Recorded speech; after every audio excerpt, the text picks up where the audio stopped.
I'm your host, Logan23. You're joining me for X-Files, Episode 6. 80 Skinner wants you and Dexter to meet with him first thing in the morning. He'll announce that the X-Files will be overseen by the consultants at the Pierce Institute.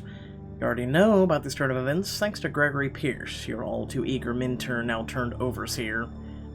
You're contemplating from your office chair what to tell Agent Dexter when she enters. Her face makes it clear. She knows. You found none. About what? Dexter's tense, alarmed. What else does she think you'd be referring to? Pierce, X-Files. Okay, so you know too. Of course, makes sense that you would. What, is this good or bad? Say that Pierce is overbearing, reassure her Pierce is responsible. Be evasive. Say that Pierce is overbearing. Pierce has a tendency to get involved in my life, so I'm not too excited. I take it Senator Knudsen sent you, or told you. What, all did she say? She's for it. She thinks the boss is slipping up and hopes Pierce can right the ship. What about you? What do you think? Dexter hesitates. Is she asking herself what you might want to hear? Or is she considering how trustworthy you are? Before she can speak, someone else does. Good. You're both here. Skinner's sudden appearance legitimately catches you off guard. Dexter, too. You wonder how much of your conversation he heard. He's as stone-faced as ever, betraying nothing. Now I assume both of you have already been briefed on the Pierce situation, is that correct? Let Dexter answer. Yes, we know. No point in pretending we're both aware of what's happening with the Pierce Institute. Well, I mean, I know the basics, but I'm not exactly sure how this is all gonna work. Sir, I'd like to be fully informed. We'll table that for now. There's a new case to discuss. Then we'll get into it. My office. Once you're seated, Skinner's behind his desk, things feel a bit more by the book. And by the books as X-Files can be, at least. 4 Stanford University students have died in the last 10 days. By all accounts, each death was accidental. No sign of foul play. The first was asphyxia due to a gas leak in her dorm room. The next victim was electrocuted by his own electric guitar. The third was cleaved in half, exiting a faculty elevator stuck between floors. The other recent death was a pedestrian crushed between 2 vehicles in a traffic accident. Okay, so there was a rapid-fire string of unfortunate incidents. How's this an X-File?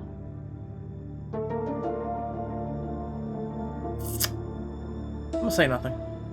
You decline to chime in so that Skinner can get on with his case briefing.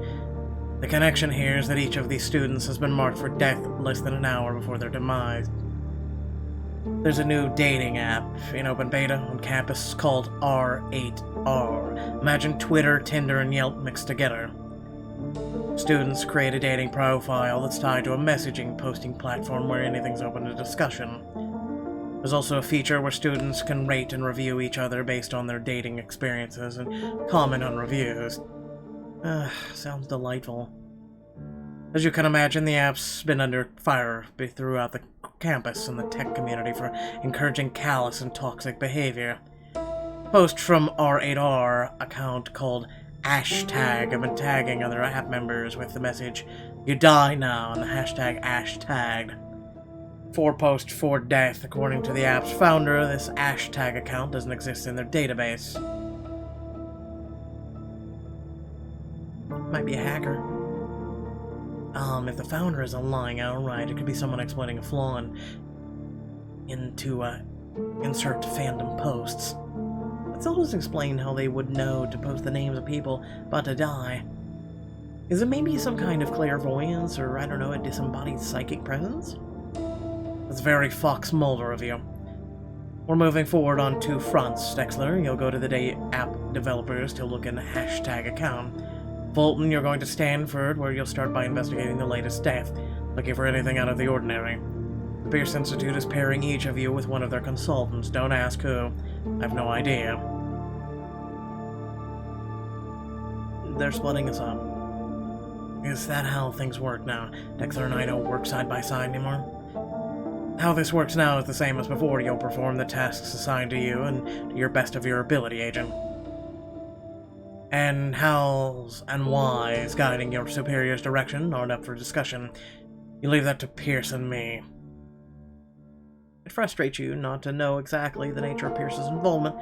Who's really in charge here? Play a Skinner to fight to protect the X-Files. Ask about the chain of command. Look, we have to know regardless. Who do we ultimately take our orders from? You take your orders from me. Skinner stops talking, but you can tell he isn't done. Maybe it's his pride that's in the way. But my decisions are subject to Pierce's approval, and if he gives either of you direct order, follow it.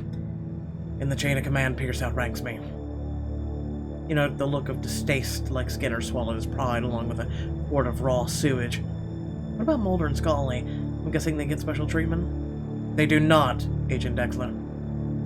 It's a sobering moment. You can't help but pity A.D. Skinner, going to relinquish control of the X-Files after so long. While the thought of Pierce being your boss again, though not the worst thing in the world, gives you an unmistakable twinge of dread. Fulton, you're booked to head out immediately, so you're excused. Aren't Dexler and I heading out together? She'll be on a later flight, different hotel, too, closer to the developers for now. I need a moment with your partner. Hey, show concern. Dexler, you good? I could use a coffee, maybe a snack. Oh, look at the time. I better get going. Amused, Dexler grins and turns back to Skinner. You close the door behind you. You have just enough time to pack and leave a note for Stacy before catching a commercial flight to San Francisco.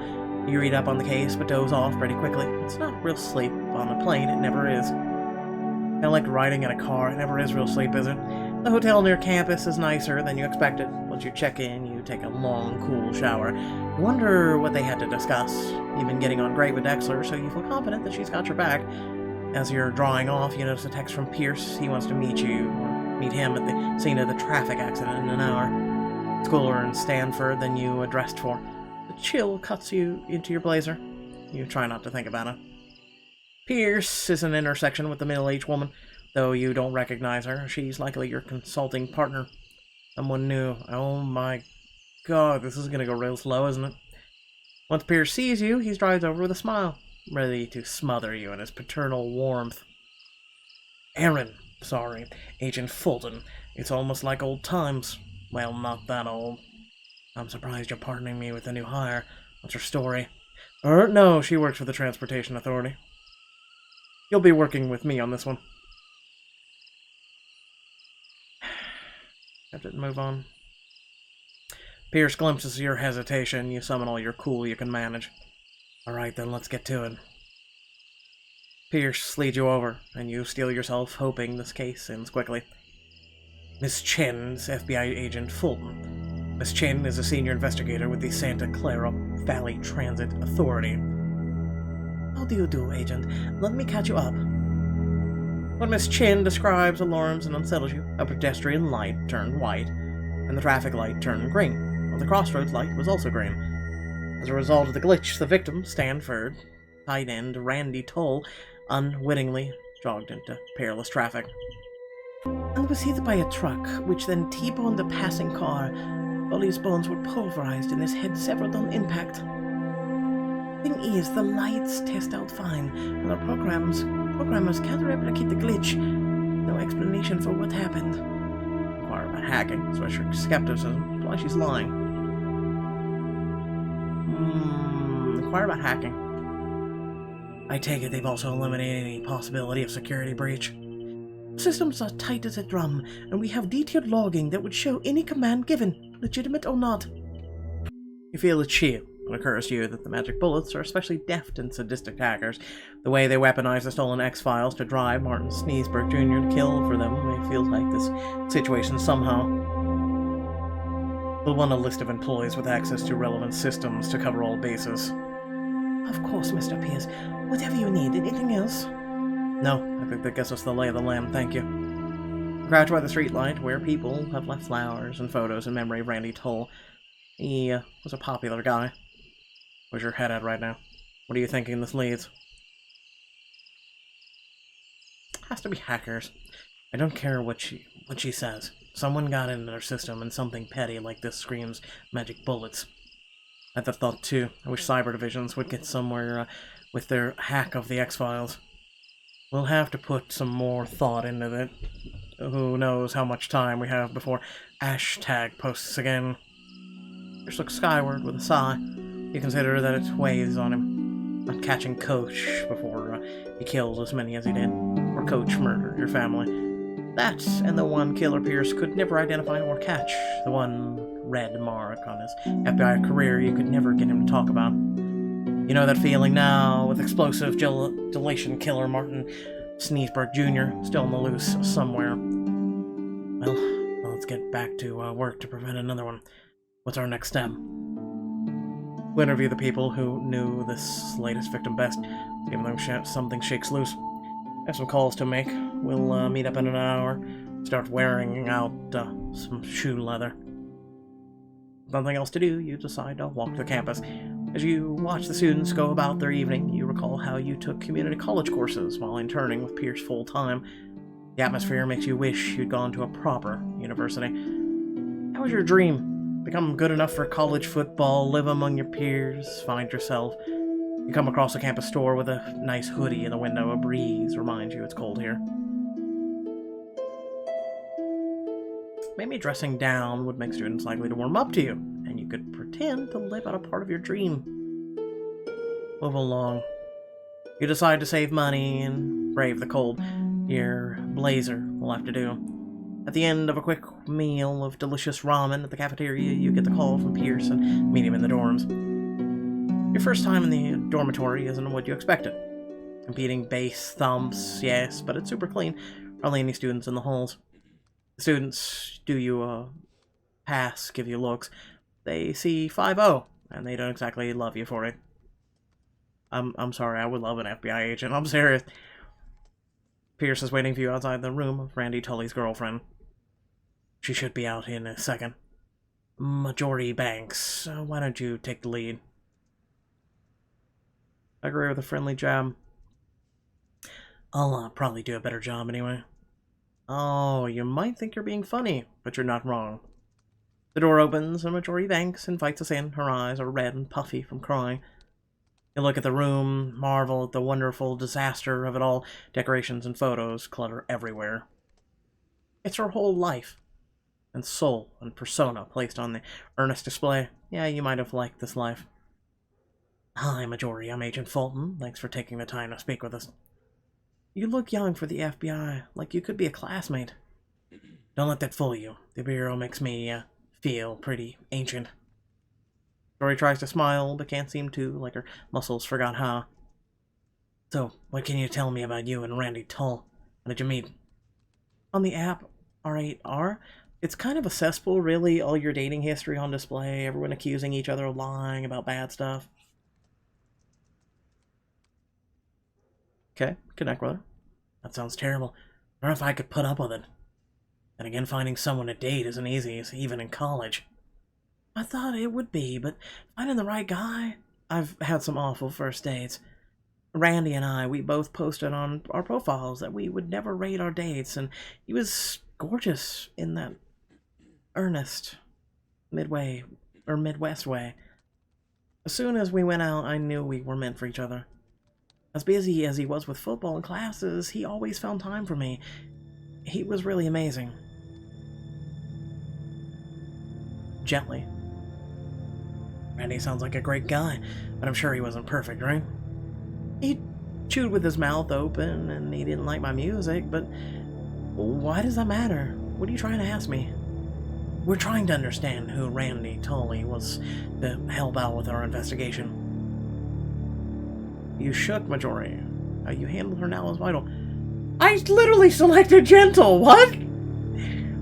Her pupils shrink. She takes in a shaky breath of stark realization. She's spooked.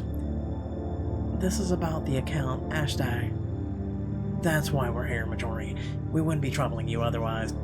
That account, I deleted R8R after we started dating, but now I just keep refreshing my timeline. It's like all anyone does now. No one knows who will be next. Can't they just delete Ashtag? Believe me when I say we'll do everything we can. I keep waking up in the middle of the night to check my phone. I don't know what to do. Help her cope. I had to deal with a loss when I was around your age. I know it's not the best advice, but Just remember to be patient. Focus on school. It will get easier, I promise you. Thanks, I'll try. Aside from more insight into R&R, you don't have much to go on. Pierce suggests splitting up to cover more ground. Free of Pierce's seat driving, you talk to a few of Randy Tolley's friends, one of his professors and his offensive line coach. They speak of generous peers, a dedicated student, promising athlete. Turns out Tolley and friends knew one of the other victims, Ramsey Ahmed, the guitarist. They partied together as freshmen. It's something to go on. The students also tell you about their experiences with R8R. Sounds very bit shallow and toxic, as majority describe. Pierce texts you that he's done with his interviews and that we'll meet you for the last one while you wait in the class hall. You check in with Dexler to see how her work on Ashtag account is going. She tells you about the app developers' offices and staff. So that's everything from this end. How are things on campus? Mention the connection between the victims. Well, it turns out 2 of Ashtagged victims knew each other, used to hang out together. Oh, really? And the other ones? No connections there as yet, but I feel like we're just scratching the surface. If they all are connected in some way, even casually, that would really be something. Well, Pierce headed your way. I've gotta go. Talk to you soon. Thanks for sending your audio notes. Sounds like you've got further than I did. Nothing at all. The only conclusions that I can draw are Randy Toll's the greatest kid ever, and that R8R is the app from hell. Flash should be out any second. You should have gotten his picture from with my last text. Brennan Farrell, Tully's roommate. Plan to work with him. Yep, got it right here. I'll take the other side of the hall. The classroom door opens and students begin to file out. When you see Brennan, you approach him. Excuse me, Brennan Farrell? Brennan's eyes widen when he sees you. Oof. Are you a Fed? It's true, isn't it? What they're saying? This is a federal investigation now? You're gonna go stop all this before one of Randy's friends gets it too. Difficult to miss the disappointment in his voice. You show him your badge and introduce yourself, taking him aside until the crowd passes. This is Mr. Pierce. He's a consultant who's working with us. We wanted to ask you about Randy Tolley. Okay, what do you want to know? What jerk he was, or how I feel about his death? You get the sense that he's already answered the second hypothetical. Brennan clearly has issues with Tolley and likely still has some with Tolley's friends. Mirror his point of view. Jocks. It's all I put up with high school. They're the worst. Really? 'Cause you look like a jock. You kidding me? I got big to keep them off my back. Nice. I was one to hit the weights, but gyms are gross. Okay. So tell me about your rooming with Randy. What was that like? He was a slob who acted like the whole room was his, using my stuff. He was always bragging about girls.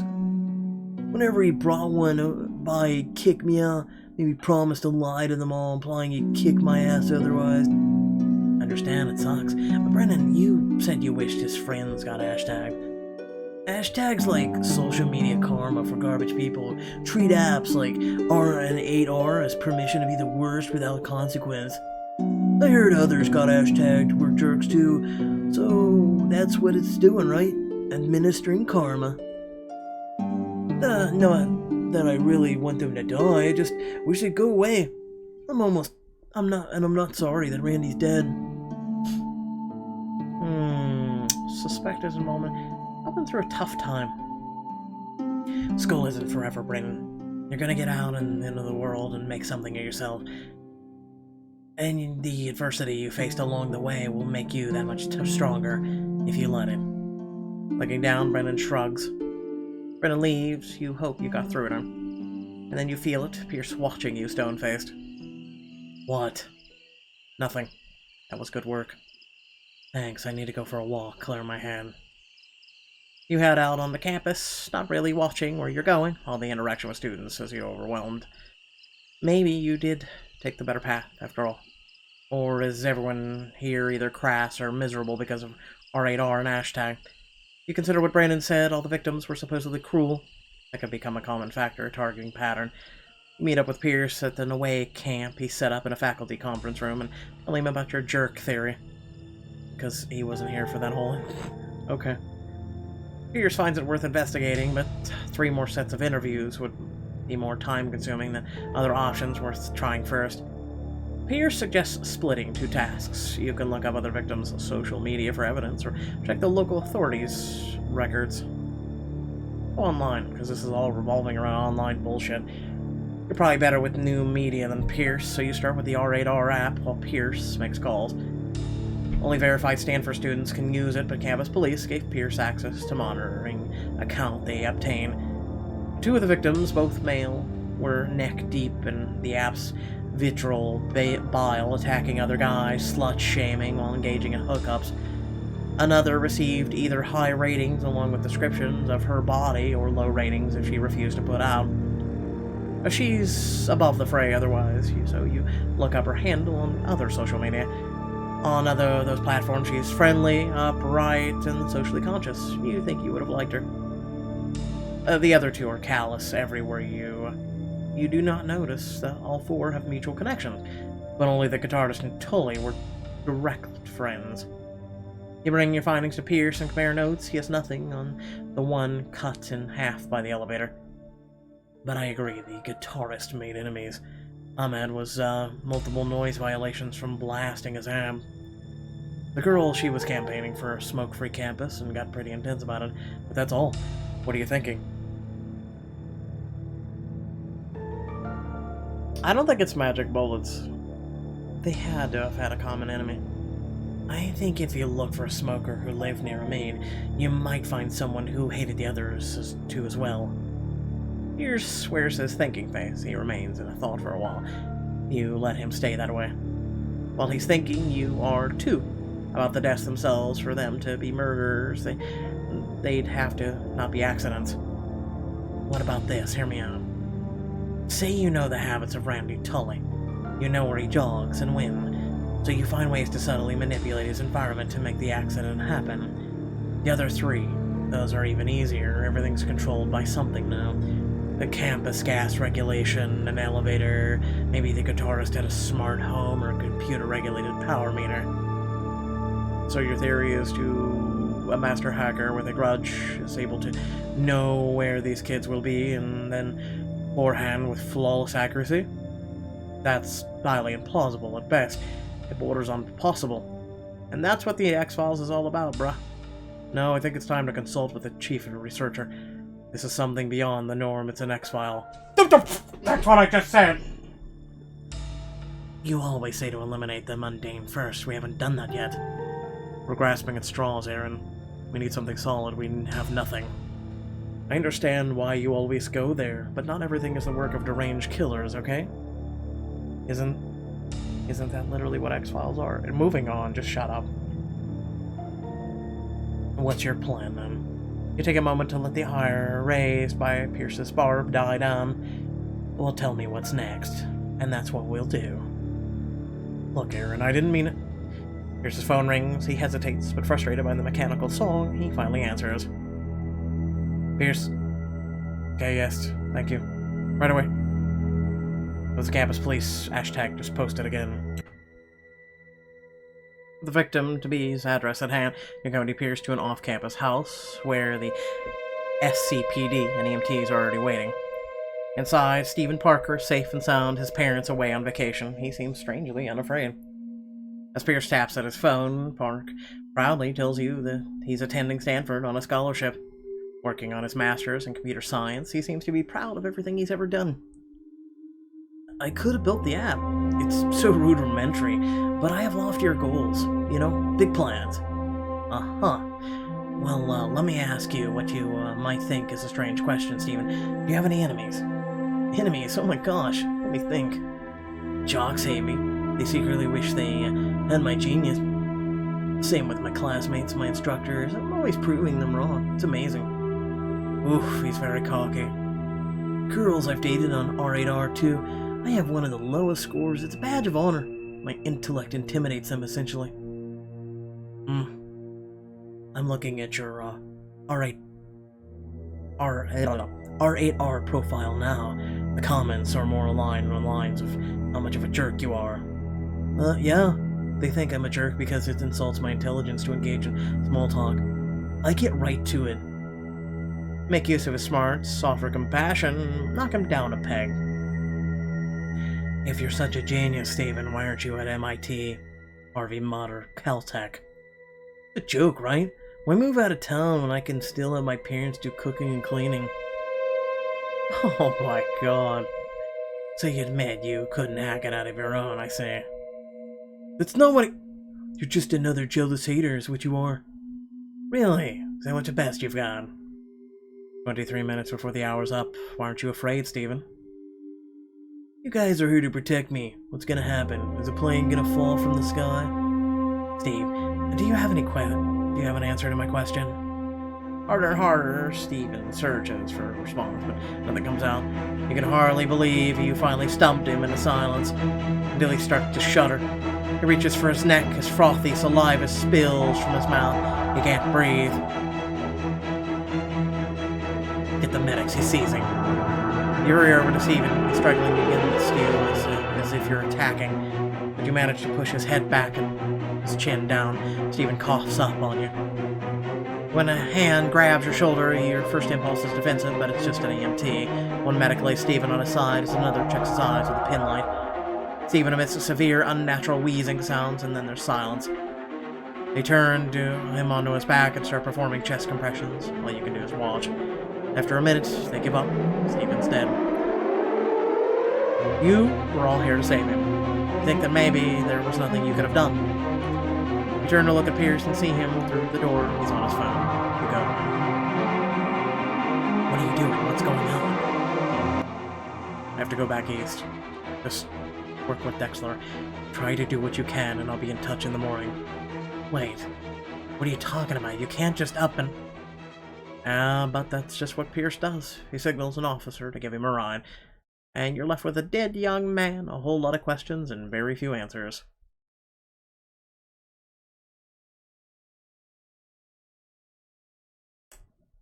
Friendly. Yay. Without further ado, thank you all for watching. Please remember to like, share, and subscribe. Head down description below, links to social media, Discord, and a few links to support me and my content.